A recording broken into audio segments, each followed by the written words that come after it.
Man, I'm getting like text messages from the people who are at the mastermind yesterday. They were blown away. And what's interesting is that we focused so much historically on teaching about offers, marketing, and sales. And we've done, a great job at that. And people got a lot of clients from that. However, what you spoke about is something that we have kind of neglected. And what's funny is that it's so important in the sense that, okay, marketing sales will get you some revenue, it'll get you some customers, but really scaling is not necessarily about marketing sales. It's about being a leader, the right kind of leader, and building, that A player team and really how to like lead that team, how to be that person who can lead that team. Definitely. Right. And that's what you were talking about. And it's just like, I mean, everybody, including myself, was just like, I don't know if you noticed this, it probably showed up on camera, but I was like literally a little teary eyed because it was so, for me, it was so like, oh my God, dude, like this is what's been missing.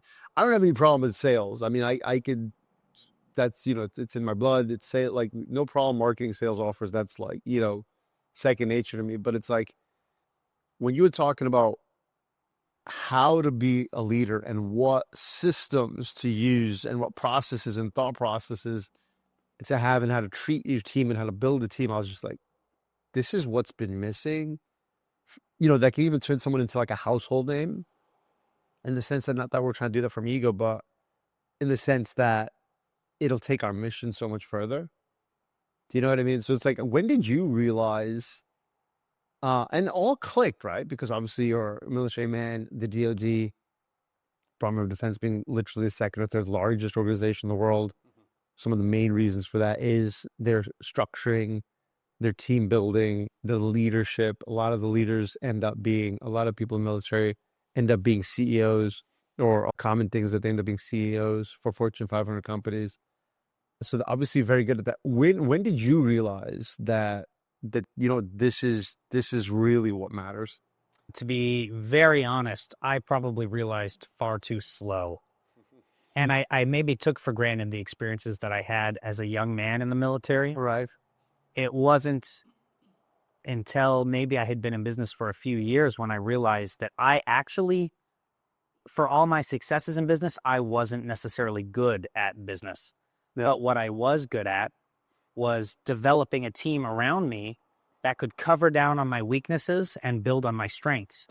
You share a point very often about do what you do best, outsource the rest. Mm-hmm. And along that same line, I would outsource, but to my teammates who showed that they were ready and willing to take on additional responsibility. And we developed them that way by giving them those additional responsibilities and trusting them to execute, and just had very candid conversations about what was good, what was bad, how it needed to be improved, how we were going to measure things.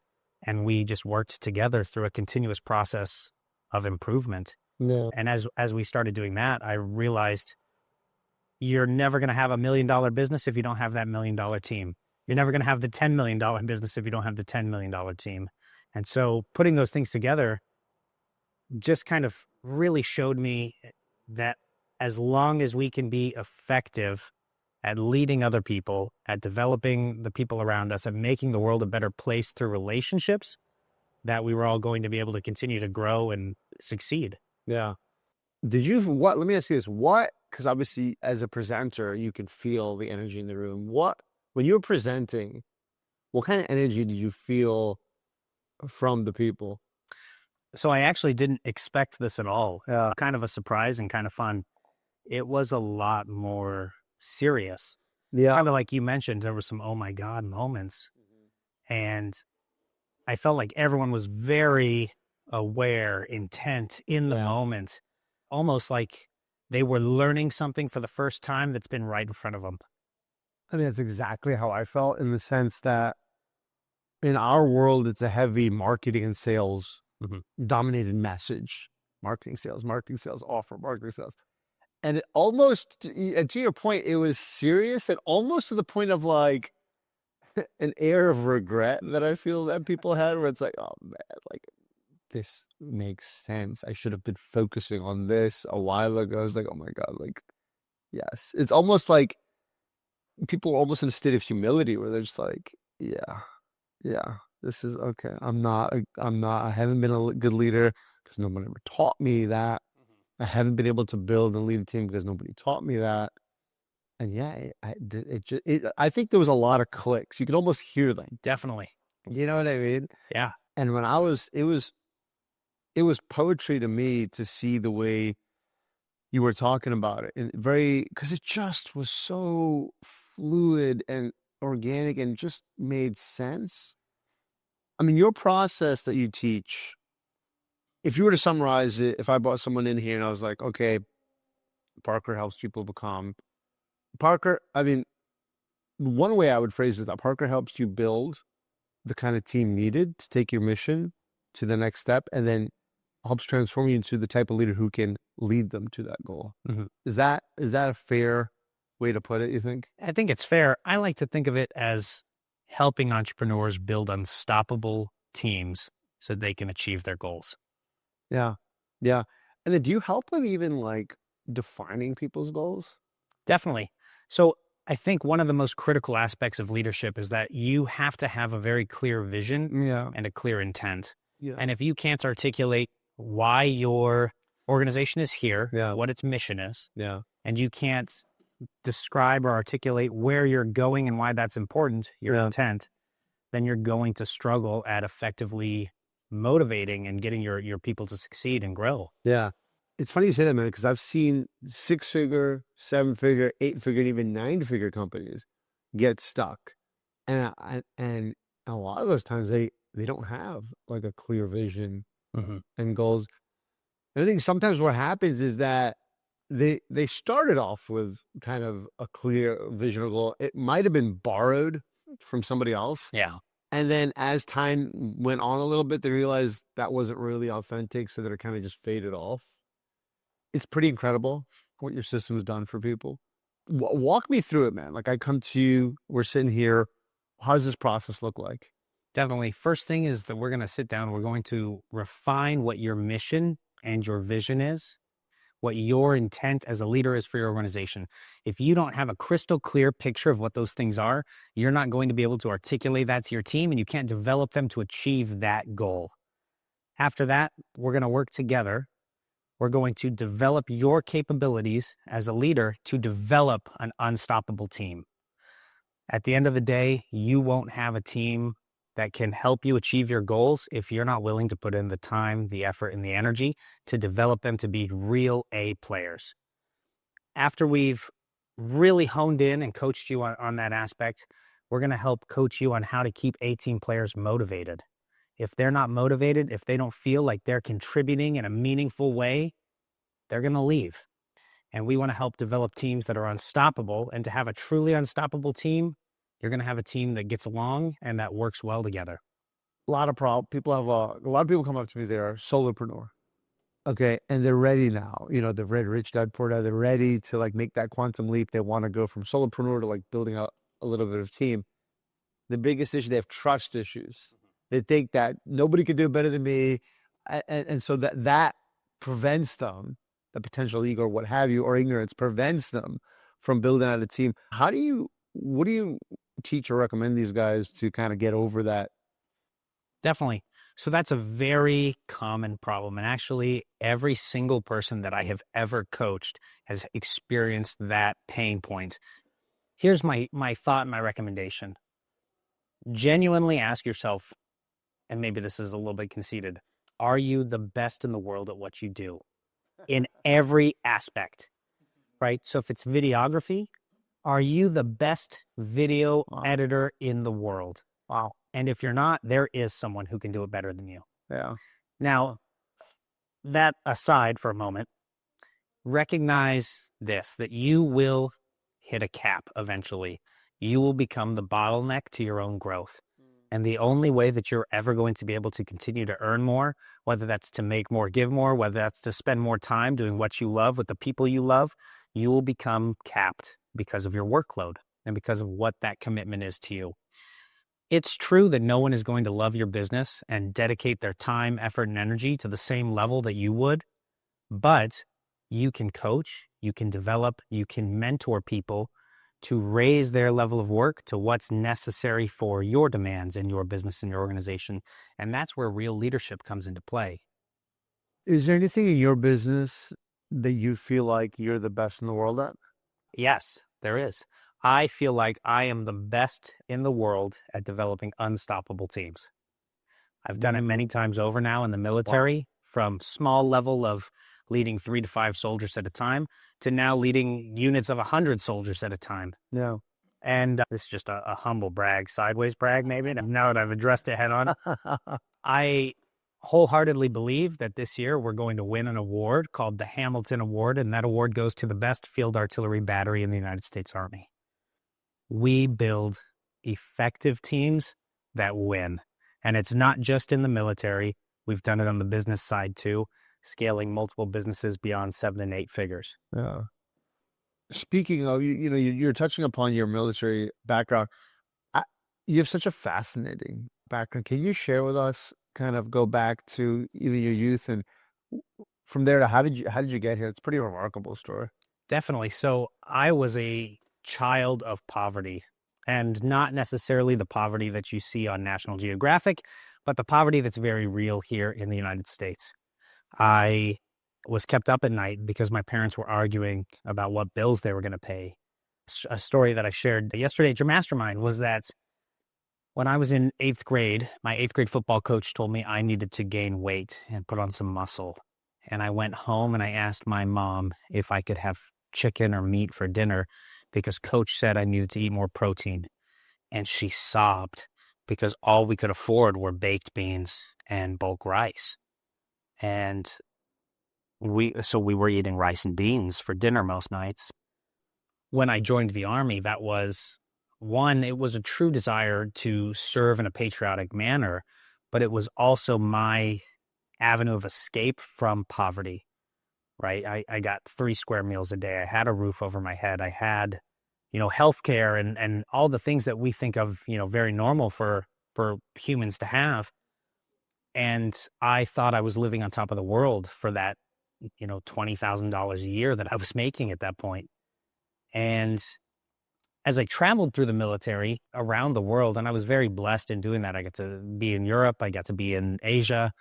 I started seeing and becoming exposed to what was actually possible and what different levels of wealth and socioeconomic status looked like. And I started to become obsessed with human performance. And I started researching how people find success. What are people doing to be successful? Where does money come from? How is value created? And I realized something that was kind of shocking to me. These people weren't smarter than me. They weren't more lucky than me. At the end of the day, they just had a different set of tools that I wasn't aware of existing. And as I kind of came closer and closer to what those tools were and what those processes were and those systems were, I started to learn and implement those alongside my experiences from military leadership and business school. And I found that I began to have a lot of success when I emphasized especially the team development systems and structures that I teach. It's such a beautiful story. I came home and told my wife about it, actually. Yeah, and we were beat. I mean, it's very exhausting to plan and execute and do a best friend. And we were just like literally like crawling to bed, but still, like with the last shred of energy I left, I'm like, this is such a remarkable story.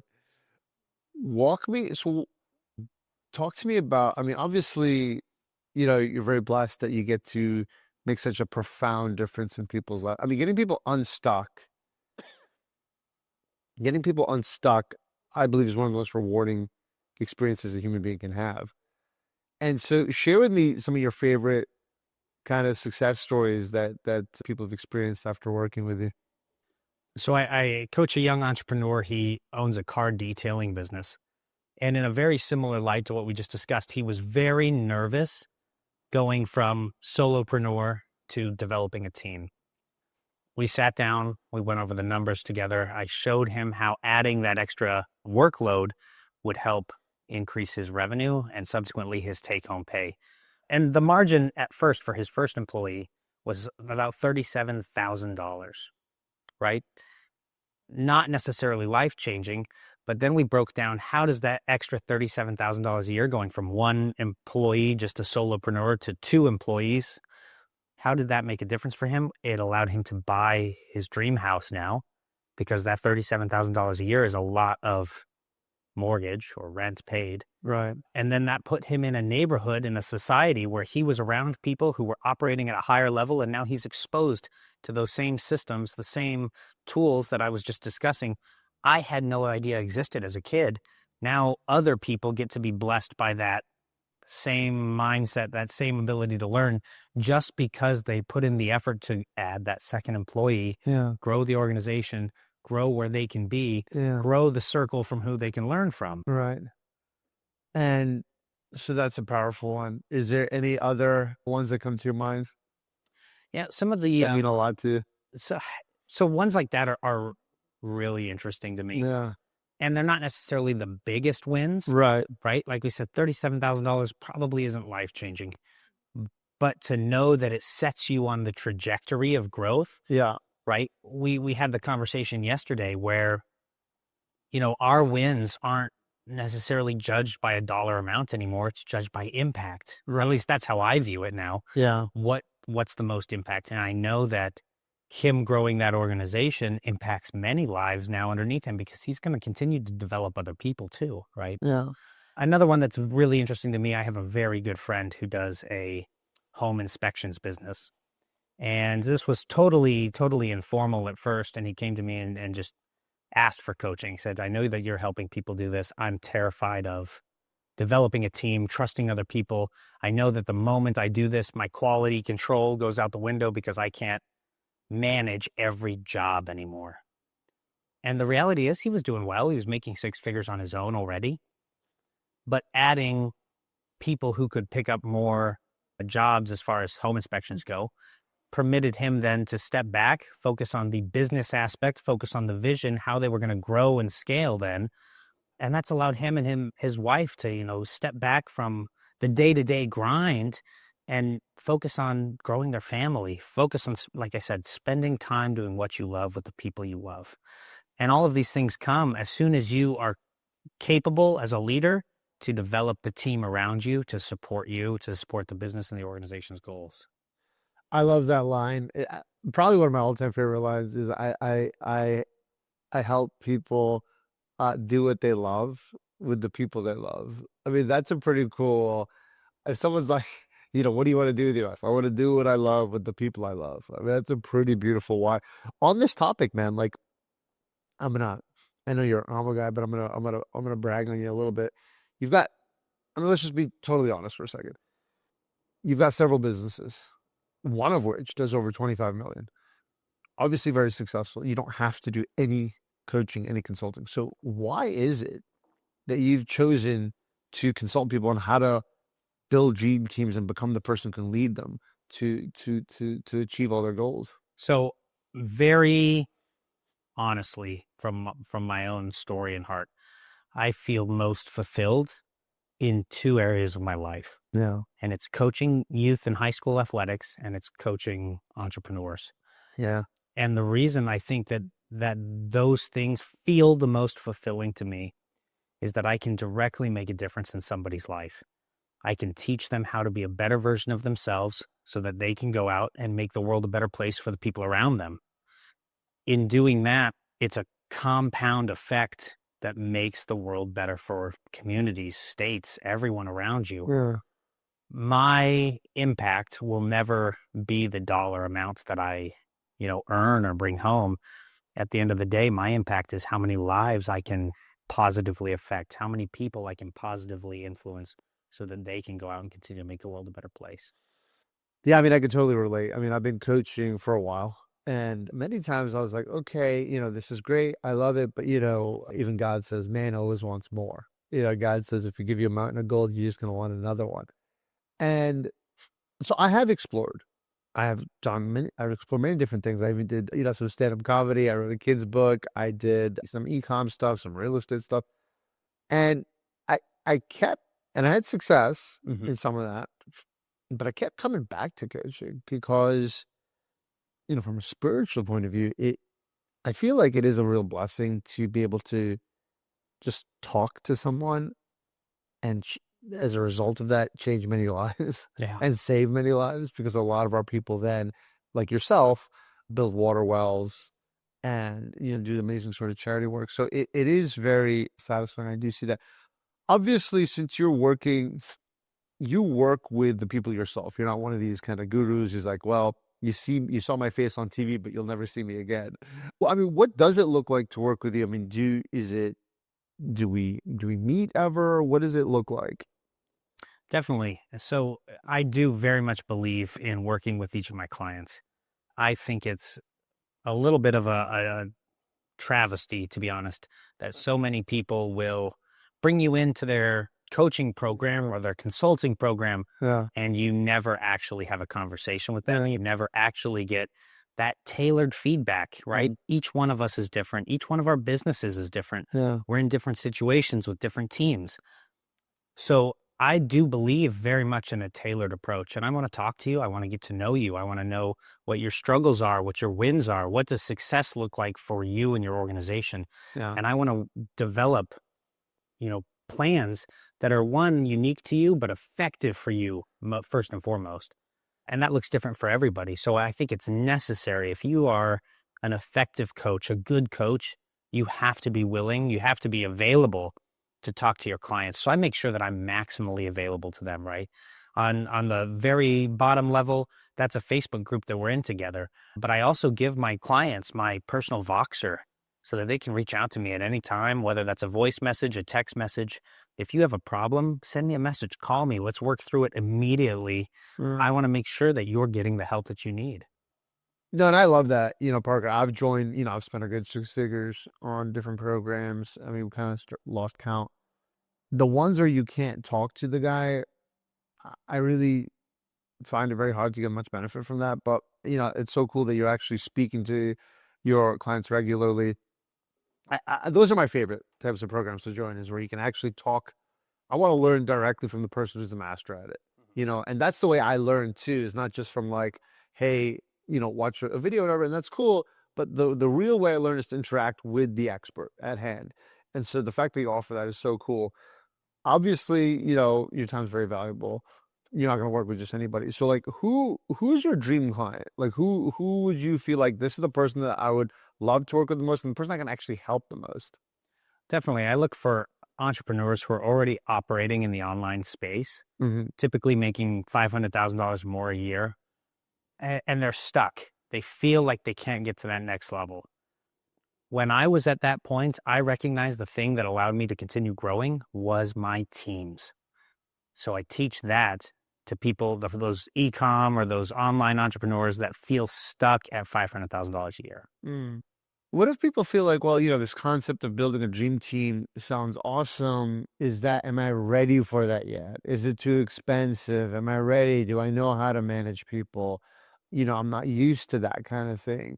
And there's they kind of know they have to do that, but there's that fear holding them back. What do you say to them? Sure. So there's different ways to approach this, and I think that gets kind of misconstrued very regularly. I'll just share some examples from my own life. I've used virtual assistants. I've hired primarily college students, even high school students. You can, I don't necessarily believe in the idea that we only hire A team players. I hire people that are a cultural fit and I develop them to be an A team player. And in doing that, I think you actually save a lot of money and it's not such a expensive and tedious goal that people think it might be on the surface level. So is part of working with you, like, if I have a couple of candidates and I've had a good handful, and I kind of dwindled it down to a couple. Can I share that with you? Be like, hey, Barker, I'm having difficulty. I'm not sure which person to hire, and I kind of show that to you. Do you help with that kind of thing? Absolutely, I do. We make it a point, like I said, to be very tailored to where you are as an entrepreneur, what you're feeling stuck with, where your goals are. Yeah. If you're in the hiring process and you need help figuring out how to hire, I'm always willing to pick up the phone and coach you through that.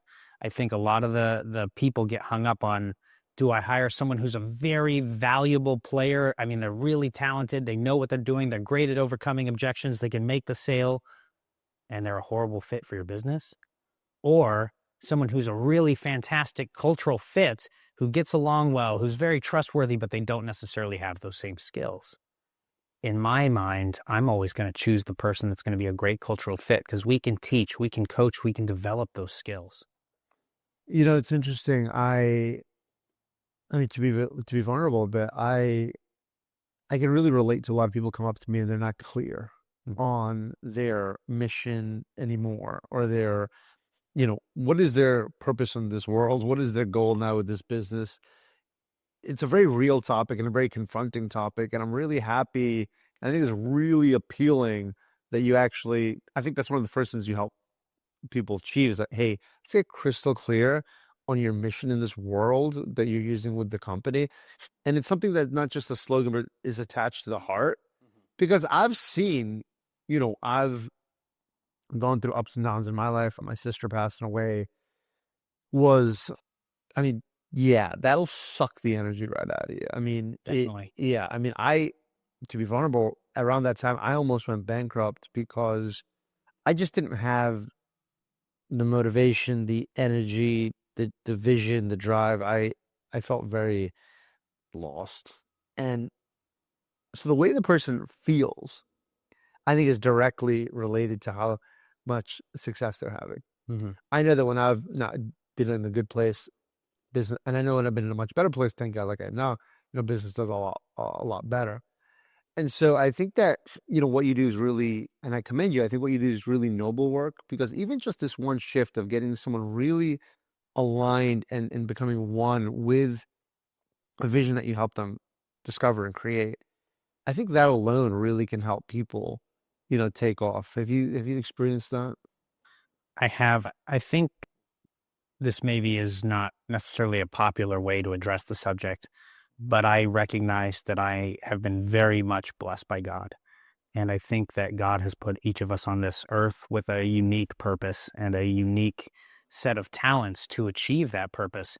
And part of our earthly mission is to figure out what that purpose is, whether that's individual, whether that's as an organization.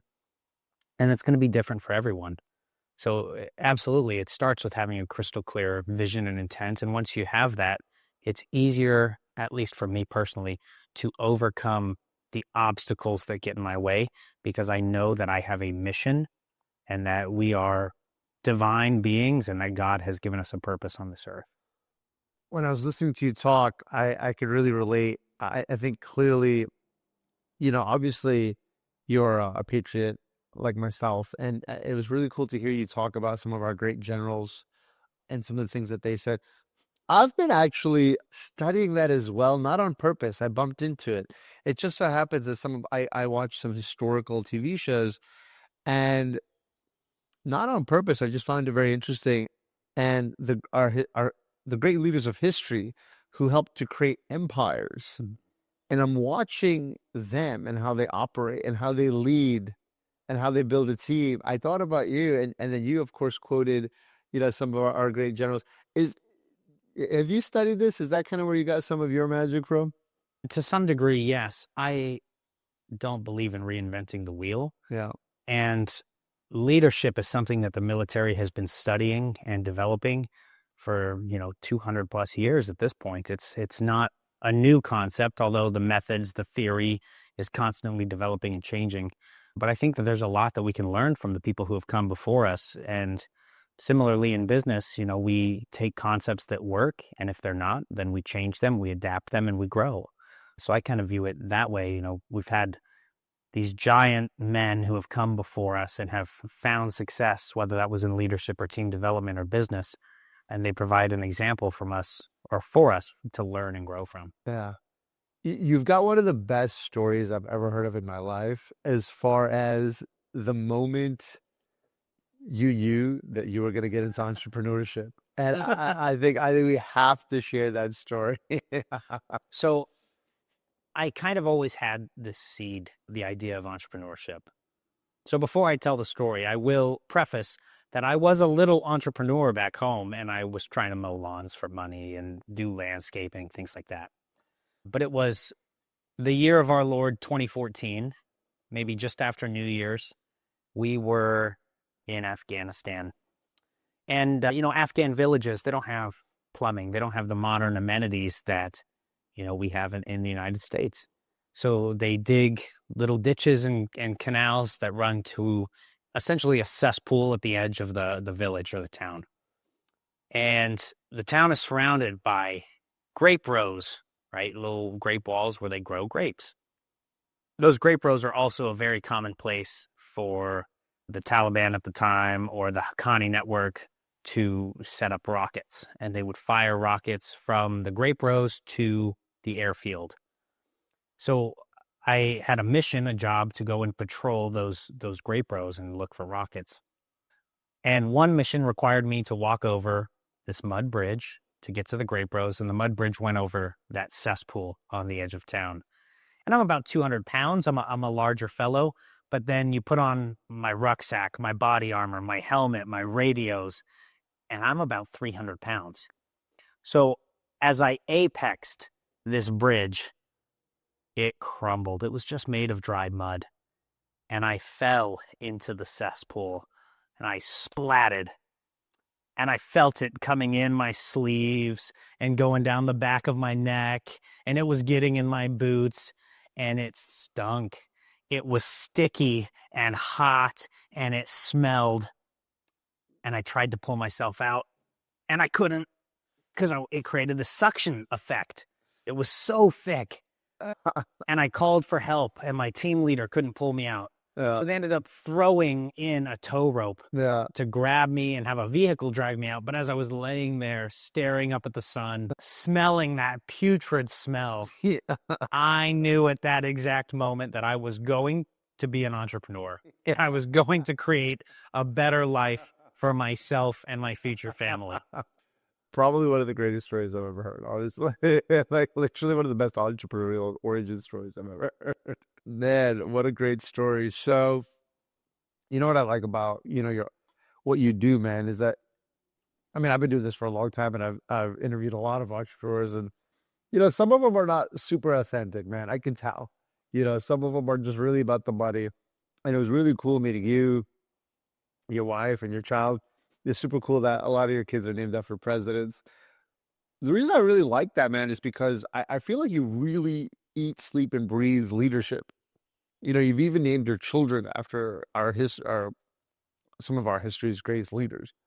And, and of course you study them and then you've learned those things, especially from, the military, one of the largest organizations in the world, millions of, I mean, they operate millions of acres of land and countless employees and team members all around the world. And so to see how authentic, it's not just like some pitch or some like convenient, sales mechanism. It's an extension of you, which I think is so beautiful. And I think it's probably the reason it works so well. Explain to us, you've got something really cool that you help people achieve. There's two things that you do that you help people achieve that I found I've never heard of before in this way. One is called command philosophy, and one is mission ready systems. What is that? Can you explain that? Yeah, so I think command philosophy is a very crucial foundation to developing your leadership. And in essence, what a command philosophy is it's how do I want to be as a leader? How am I going to lead my people? How do I believe my leadership should look? And it's almost like you're writing your own set of guiding principles on how to be an effective leader for your organization. And then the second part of that, the mission-ready systems, right? That's how we actually go in and we take you to the next level. So that starts with crafting a crystal clear mission statement. That's why you exist, why your organization exists.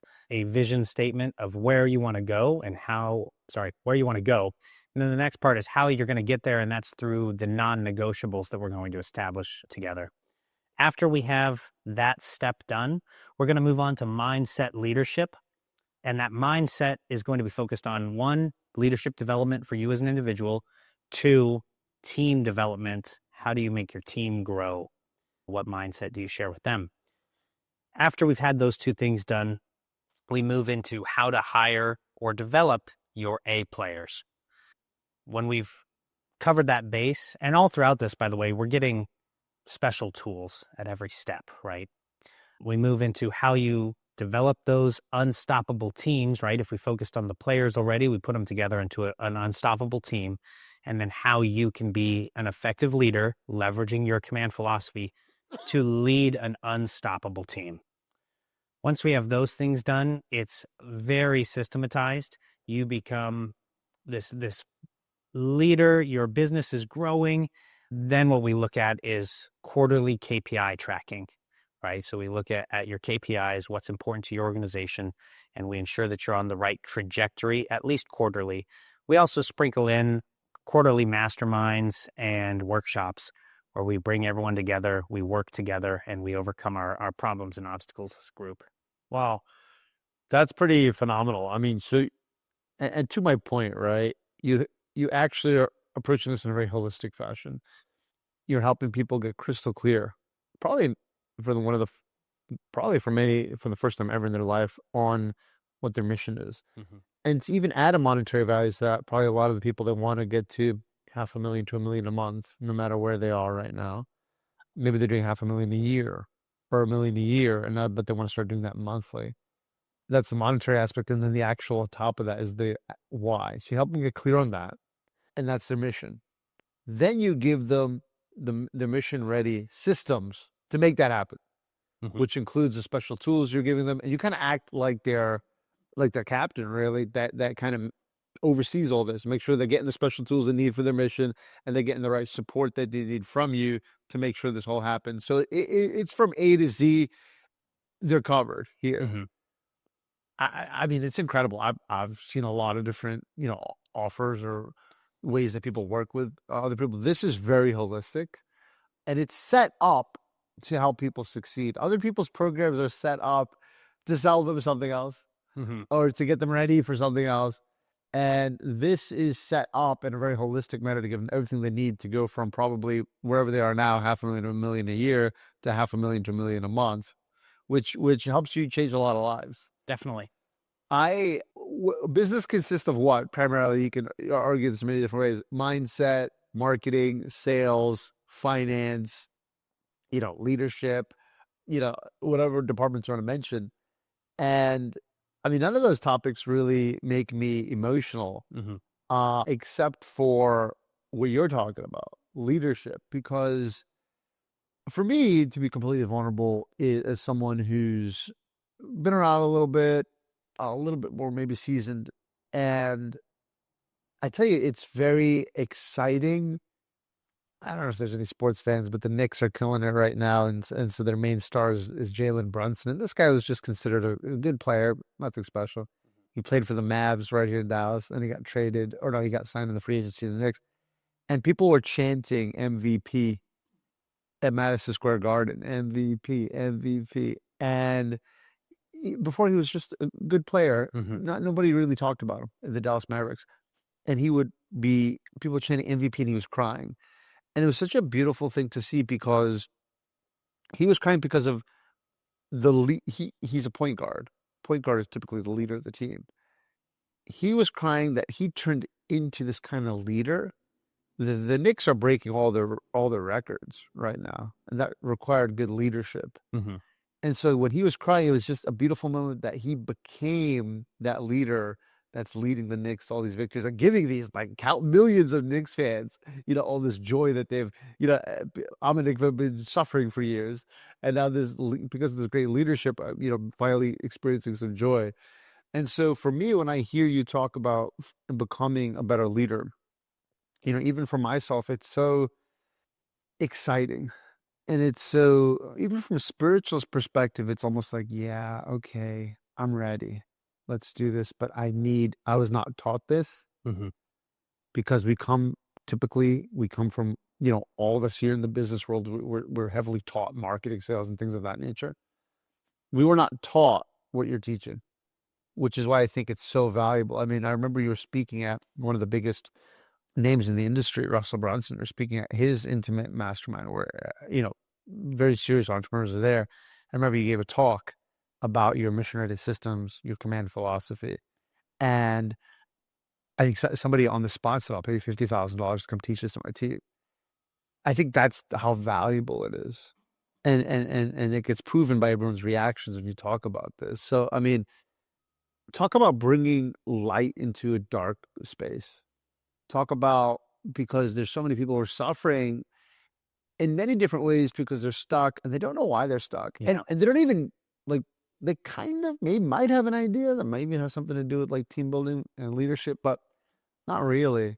And so for you to bring this to light, be like, hey, I come from this world, largest organization in the world, and this is how they're crushing it.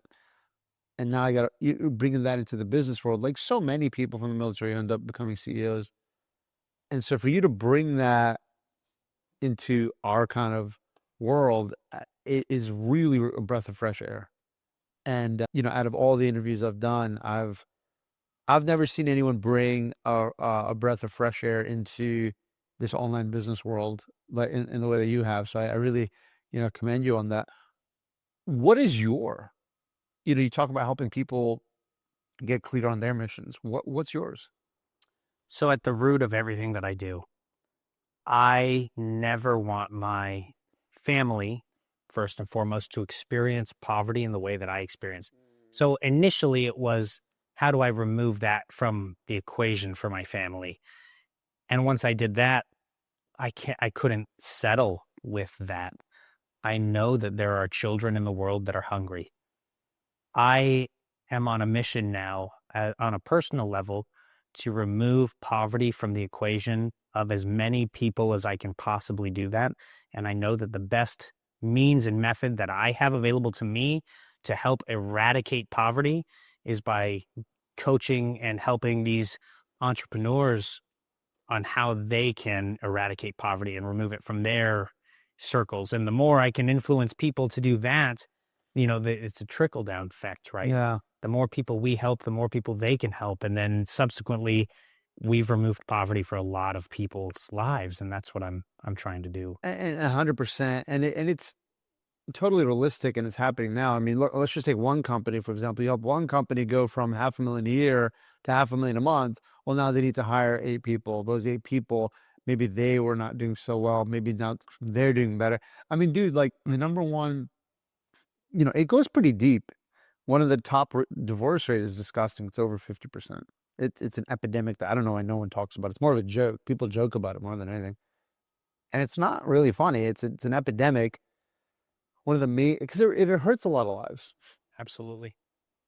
One of the main reasons people get divorced is because of problems with finances. And you're actually helping. Like you're actually helping to less people to get divorced. You're bringing, just by helping there's some of these guys that drive me crazy. Like, oh, you guys talking about like making more money and money, capitalism. Like, capitalism's evil. I'm like, oh my God, dude. Look, what don't you understand though? Like, if we're helping people make more money, do you have any idea what that ripple effect is? There are more people eating. There are more people, less people getting divorced. Now kids are not becoming drug addicts and going to therapies and all this and that. I mean, on and on and on and on. But now people in third world countries are not dying from starvation or water because those people are making more money because they can build those wells and things of that nature. And you're talking about, capitalism is evil. It's in fact the exact opposite. And you're just helping people do more of it. And so, Parker, if you could share that one thing that even I just like burst out clapping when you're talking is talk about how you're the one that broke through and that you're the one, the things like it's not your fault if you grow up poor, but you're the one who made that change in your family. Yeah. You remember that? Yeah. So like you were just saying, it's not your fault if you grow up poor, right? It is your fault if you stay poor. We all are dealt a hand of cards, and honestly, you can't influence how you're dealt, but you can influence how you play the hand. That one of my most favorite public speakers and has a great podcast. He teaches this concept of being the one, and it's the one for your family. He teaches every family that's ever come through the United States has experienced poverty at some point. Debt, no income, not enough food on the table, until the one person in that family breaks that chain. And for me, for my family, I was the one. I'm the one that got us out of poverty. I'm the one that gave us the experiences that we weren't able to have anymore, or that we weren't able to have when we were young. Now we can have them. And ultimately, being the one, I want to help more ones find their way to lift those families out of poverty, to give kids the experiences they weren't able to have. You know, it's not easy or cheap to raise a family now.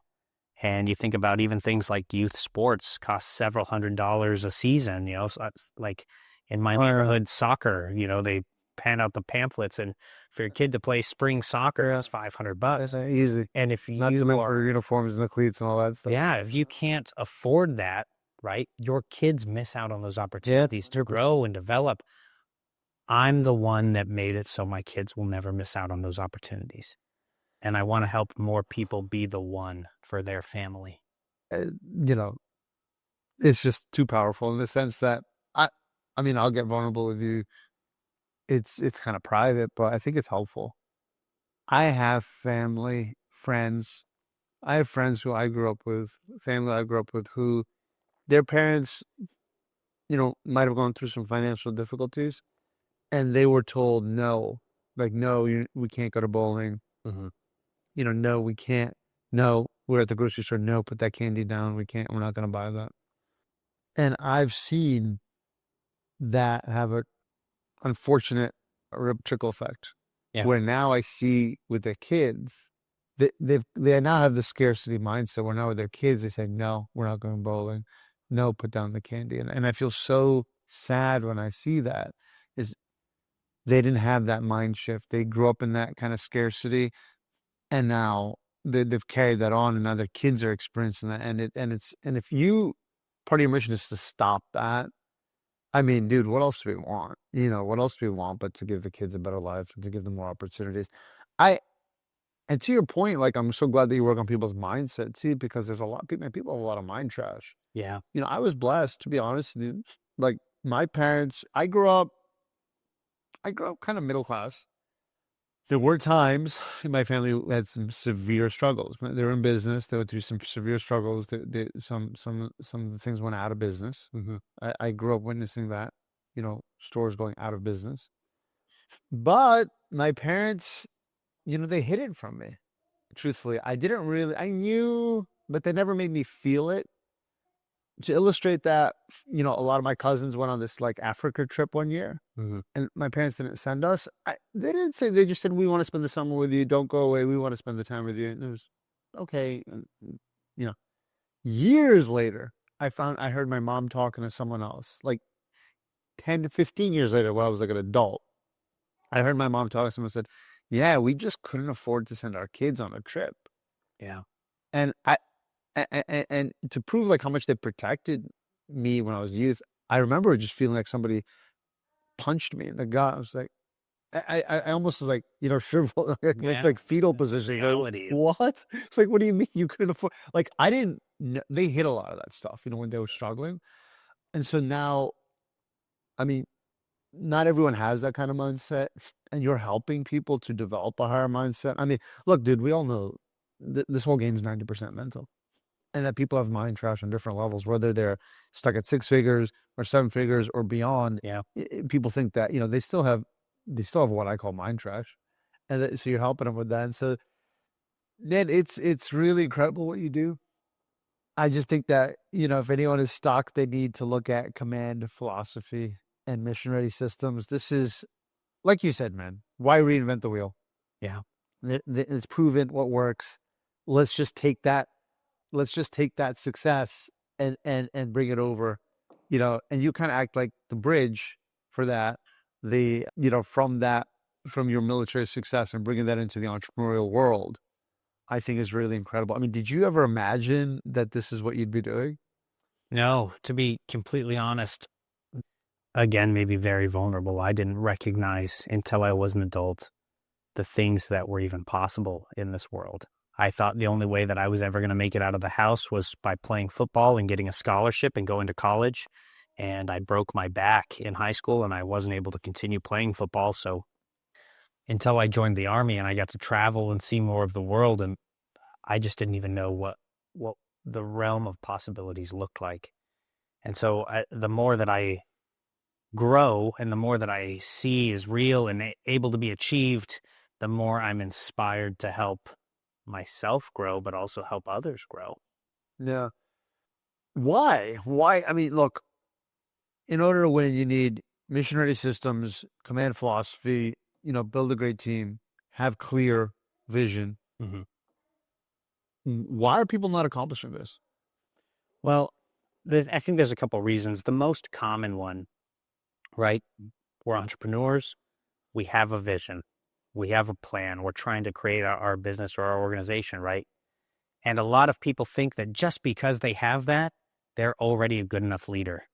And the reality is most entrepreneurs suck at leadership. It's Why is that? true. Like you mentioned before, it's the thing that no one ever taught us. You focus so much on your KPIs. You focus so much on your marketing, sales copy, or the offer that you're creating and putting forward. No one ever teaches you how to, one, develop yourself to a point where you can hire and lead and teach a team how to be successful. And even if you get to the point where you are hiring people, no one's taught you how to make that team, not a bunch of individual players, but a cohesive unit that works together, that drives the organization forward, right? The thing that makes me the most successful is that I have a team, and that team all knows where we're headed, so they can take action in my absence. They don't have to come and ask me for permission to do everything. They know what their limits are. They know that as long as they operate in that space between their limits, they are free to take whatever actions necessary to achieve our goals. I think a lot of entrepreneurs just miss out on that concept because they already have it in their head that they're a good leader because they have a vision. The problem is the team around you doesn't know what's in your head, right? Communication becomes a very big aspect of how to do all of these things in our mission-ready systems. Yeah. I think it's so great you can hear your son. And I think that's so great you can hear him in the background because you're obviously one of the most successful people in our entire industry. Yet you put God first, you put family first. And I've seen other people who are like, they've got this distorted reality of no, separate business. Like from this is business. There's a couple of times I've been wanting to I have a local person here, friend who is in business and I help him out a little bit. And sometimes I see his daughter or something like, oh, Dad, can I come with you? We'll be going on like a little local business trip. I said, no, business. Meanwhile, I got my kid with me. And so I think it's great that, you have that balancing and that you've not isolated the things because, clearly there's plenty of room for God and family in your mission ready statements, in your command philosophy. Definitely. I recognize that none of my successes exist in a vacuum, right? Everything contributes to the greater picture or the whole. My family was my why. They're why I got started. And to be honest, I think I've told you this before. I made no money for years in e-commerce. And it wasn't until we found out that my wife was pregnant with our first child that things finally came together and we finally started making money. And I think what that was, if I'm just being very honest, was I had been trying to hit everything out of the park. I was trying to make money quick, make money fast, huge offers. I made nothing. And when I had the experience of my wife telling me that she was pregnant and that we were going to have our first child, I realized something clicked in my mind that I had to provide for another mouth. And all of a sudden, everything was very real. There was a lot more gravity to the situation. So I stopped focusing on hitting everything out of the park. I started focusing on what makes a difference, what moves the needle for me today. And I just did that enough days in a row where I think everything finally worked. And all of a sudden, we were wildly profitable. I couldn't have had that shift or that growth. I wouldn't have experienced that if it wasn't for my family. So I attribute a lot of my successes in business to the fact that I have a family and that the family is my why, and it's the driving force behind me as an individual. So the second aspect of this was God. And, everyone has their own struggles between God or religion. I've always tried to recognize that I've been very blessed and express my gratitude for that. I have a friend named Morgan Steers, and I took him to Russell Brunson's Mastermind a couple months ago with me. And while he was there, he made an observation to me, and he said, "Parker, every single person here has thanked God. Mm. Every single person here has recognized or said that God has played a role in their success, in their life, in their blessings." Morgan is not necessarily an atheist, but he's agnostic, I think is maybe the right term. But he's realizing now Huh. that there is something to the fact of recognizing a higher power in your life and the blessings that you receive from that. Yeah. And when he's telling me this, that he's having this observation and this realization, it was like a light bulb went off in my head. I said, none of us are doing this by ourselves. Yeah. All of us have struggles, and we all have to find ways to overcome that struggle. But at the end of the day, God is the one who is the most powerful. God is the one who is giving us the blessings that we experience, the ways to grow, the ways to develop. And I try to make it a point that God and family are my reason for success, if that makes sense. 100%. I mean, I never had any success until I became God loving. And so I definitely recognize that. And I think it's really cool that you brought your friend to this, and that you could see that, because I think that some people have misconceptions about God. Some people, I was right out here. These guys are door to door, not door to door knocking. They're doing door to door praying. And they're like, "Can you pray for him?" Like, sure. We started talking about, religion a little bit. And they're like, "Yeah, God doesn't really want," God says, if you make a lot of money, you're going to have, enemies, and your friends are going to leave you, and you're going to struggle a lot. And I was like, I think you've really misunderstood, the scriptures here. They feel that, business and God are two different things, separation of, church and state kind of deal. Whereas like business got two separate things, and they're kind of like oil and water. It's like, well, sometimes you have to be a little ungodly to win in business, especially around the world. That this is the reputation. They feel that business is a little crooked. And it's crazy because, to your point, it's not oil and water. It's actually one. And actually the way to win in business is through understanding God and loving God. And actually God teaches you how to excel in business.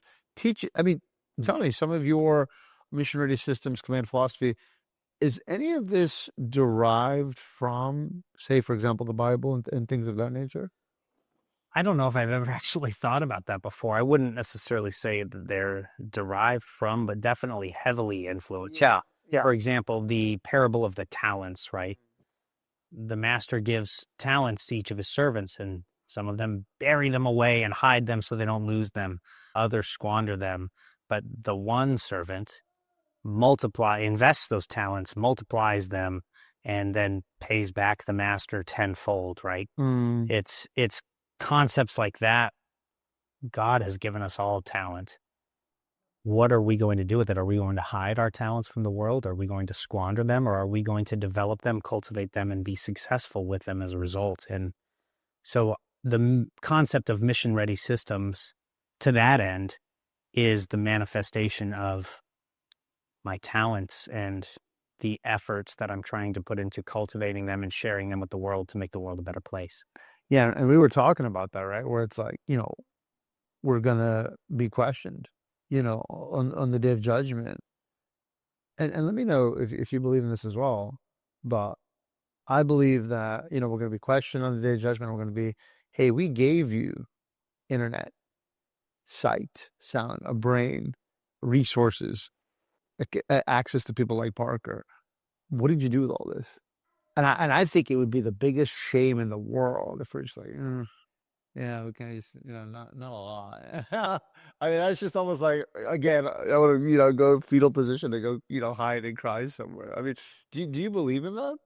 I do. I think that obviously we are very blessed to live in the time that we do, and it's never been easier than it is now to find success in business, largely because of the amount of information that's available at our fingertips. Because we have maybe that unfair advantage to our ancestors, Yeah. I definitely think that that plays a role in how God views our actions in the day of judgment. Yeah. Yeah, heavy. It's a heavy way to, it's a heavy way to, man, we've talked about a lot. We've talked about, whew, really, we've talked about the plight of the human existence. Really, is why are we here? We're in business. What are we in business for? We're a little stuck. How do we get there? You've developed two things: command philosophy, missionary systems that helps take you from where you are now stuck and monetarily, whatever you're probably doing a year, to probably making that in a month using these things that you've developed. This has been really this kind of podcast has been a bit of a journey for sure. I feel like I've just been through a whole, you know, just did like a couple of years of school kind of thing. I'm actually like a little tired. It's like that was quite a journey, but that was really good, man. I've done a lot of interviews, and this has been really profound, and I think one of the more meaningful ones I've ever done.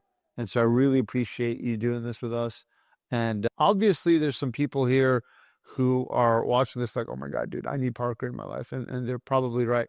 I, with your permission, can I put a little button below this interview? They can click it, and that'll get them in contact with you. Is that Absolutely. Please do. okay? All right. Well, thanks, Parker. Any final kind of words? No, if I could just share, I guess, Yeah. sorry. If I were going to share just some final words, it's the recognition that we are all placed on this earth for a purpose.